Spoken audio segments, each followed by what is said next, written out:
Unbowed, unbent, unbroken. The words of House Martell, a promise to our enemies and a challenge to our lovers.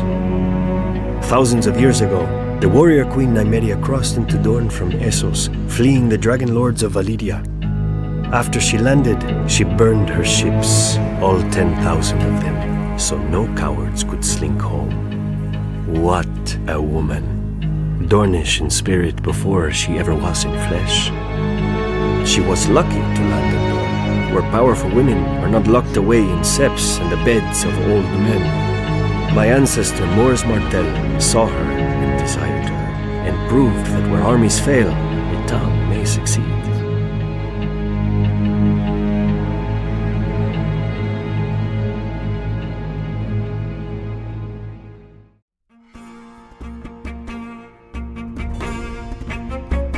Mine.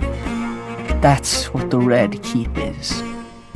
The small folk say its colour comes from the blood Aegon spilled to win his crown. Fools.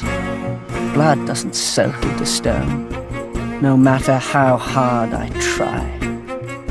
Aegon built his castle of red rock to remind people of the fires he'd roasted his enemies in. So whenever King's Landing looked up, they'd see the price of defiance. He knew the first rule of kings.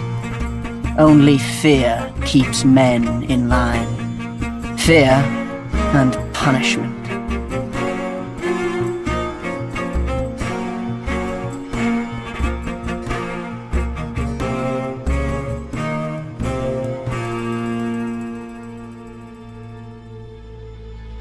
Thankfully, House Tyrell is here to do its duty to the crown and keep the capital from starvation.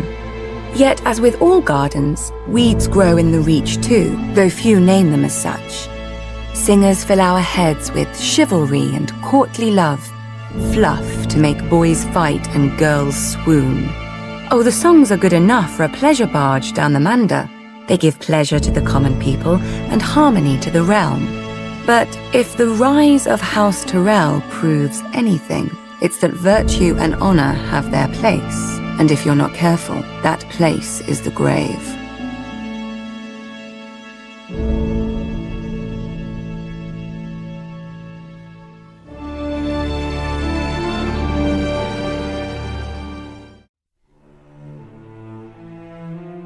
On the far western coast of the continent, high atop a rocky promontory overlooking the Sunset Sea, sits Casterly Rock, ancestral seat of House Lannister. Below it lies Lannisport, one of the great cities of Westeros, a center for trade, culture, and the great Lannister fleet. There are a number of gold and silver mines in the Westerlands, making it the richest region in all of Westeros.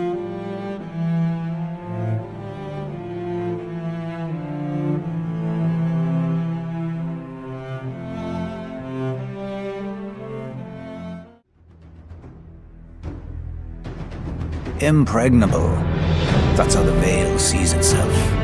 Shielded from Westeros by its mountains. They call the entrance to their land the Bloody Gate because, during the Age of Heroes, a dozen armies supposedly smashed themselves against it. Even if they'd gotten through, the roads of the Vale are narrow, steep, and treacherous. Half the men would have slipped to their deaths, or frozen in the mountain snow. Or so the common wisdom goes.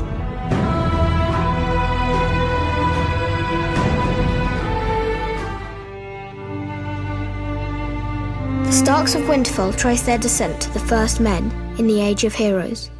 The family's founder was Brandon the Builder, who, in the aftermath of the Long Night, helped establish the Night's Watch. Legend has it he enlisted the aid of giants and the powerful magic of the Children of the Forest to raise the mighty wall, which has protected the realm for generations.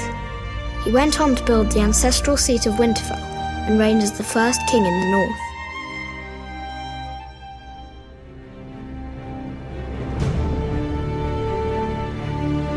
Nobody really knows how the wall was built. Yes, every child hears how, in the days of the first men, Brandon the Builder raised the wall with magic and giants and set the Night's Watch to guard it. But nobody thought to write down the story until thousands of years later, and the Septons who did it weren't much for accuracy. I mean, they have knights bumbling around thousands of years before they were knights. Sorry, bad habit. But even if magic and giants built the wall, it's the Night's Watch who have held it.